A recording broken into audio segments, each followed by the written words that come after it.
திருவள்ளுவரை போன்ற ஒரு உலகம் போற்றும் தமிழறிஞர் யாருமே கிடையாது. அவர் தன்னுடைய 133 அதிகாரத்திலே மருந்து என்ற அதிகாரத்தை பற்றி மிக அழகாக சொல்லியிருக்கின்றார். நம்முடைய புலவர்கள், நம்முடைய தமிழறிஞர்கள் சொன்ன மாதிரி வேறு எந்த மொழியிலும், வேறு எந்த இலக்கியத்திலும், வேறு எந்த நாட்டிலும், வேறு எந்த இடத்திலும் யாரும் சொல்லவில்லை.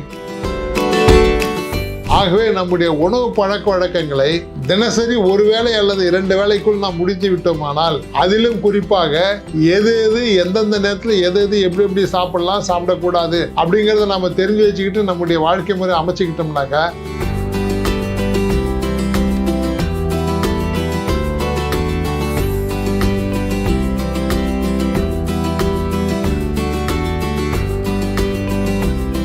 பூங்காற்று நேயர்களுக்கு வணக்கம்.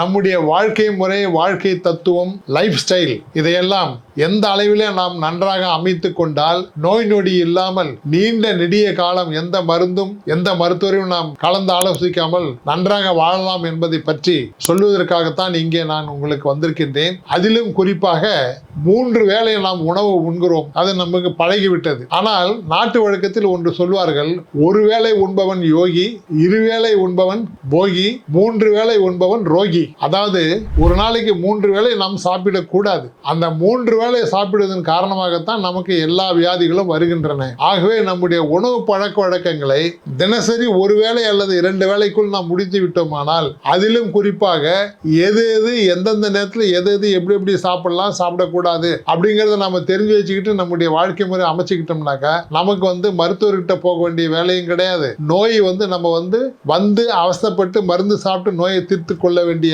அவசியமும் கிடையாது. குறிப்பாக ஒன்று சொல்கிறேன், நம்முடைய புலவர்கள், நம்முடைய தமிழறிஞர்கள் சொன்ன மாதிரி வேறு எந்த மொழியிலும், வேறு எந்த இலக்கியத்திலும், வேறு எந்த நாட்டிலும், வேறு எந்த இடத்திலும் யாரும் சொல்லவில்லை. அந்த அளவிற்கு நம்ம வாழ்க்கைக்கு தேவையான கருத்துக்களை அவர்கள் ஒரு வரியிலே மிக அழகாக சொல்லி இருக்கிறார்கள். குறிப்பாக நாம் 3 வேளை உணவு சுருக்கி 2 வேளையை 1 வேளையை உண்றோமானால் நிச்சயமாக நாம் 100 ஆண்டு நோய் நொடி இல்லாமல் வாழலாம். இது வாழ்க்கை முறை. உங்களுக்கெல்லாம் தெரிந்திருக்கும், திருவள்ளுவரை போன்ற ஒரு உலகம் போற்றும் தமிழறிஞர் யாருமே கிடையாது. அவர் தன்னுடைய 133 அதிகாரத்திலே மருந்து என்ற அதிகாரத்தை பற்றி மிக அழகாக சொல்லியிருக்கின்றார். அதாவது மிகினும் குறையினும் நோய் செய்யும் நூலோர் வழி முதலா எண்ணிய 3 என்பதில் ஆரம்பித்து அற்றால் அளவறிந்து உண்க அக்குதொடம்பு பெற்றான் நெடி தூய்க்குமாறு என்று 10 குறள்கள் நம்முடைய வாழ்க்கை முறைக்கு, நம்முடைய உணவை நாம் எப்படி உண்ண வேண்டும் என்பதை பற்றி மிக அற்புதமாக சொல்லியிருக்கின்றார். அந்த ஒவ்வொரு குறளுக்கும் ஒவ்வொரு விதமான அர்த்தங்கள், பயனுள்ள கருத்துக்கள், அதை பற்றி நான் பின்னால் விரிவாக சொல்ல இருக்கின்றேன். ஆக நம்முடைய உணவை நாம் எப்படி அமைத்துக் கொள்ள வேண்டும் என்று சொல்ல போனால், அந்த வள்ளுவர் கூறிய மருந்து என்கிற தலைப்பின் கீழ் வரக்கூடிய அந்த 10 குறளை நன்றாக ஆய்ந்து அறிந்து உணர்ந்து தெளிந்து நம்ம படித்து அதை நம்முடைய வாழ்க்கையில நம்ம கடைபிடித்தோமானால் நமக்கு நோய் நொடி என்பது இல்லை, நீண்ட ஆயுளோடும் ஆரோக்கியத்துடன் நாம் வாழலாம் என்பதுதான் அதனுடைய கருத்து. பூங்காற்று இது நாளைய நல்வாழ்விற்கான வழிகாட்டி.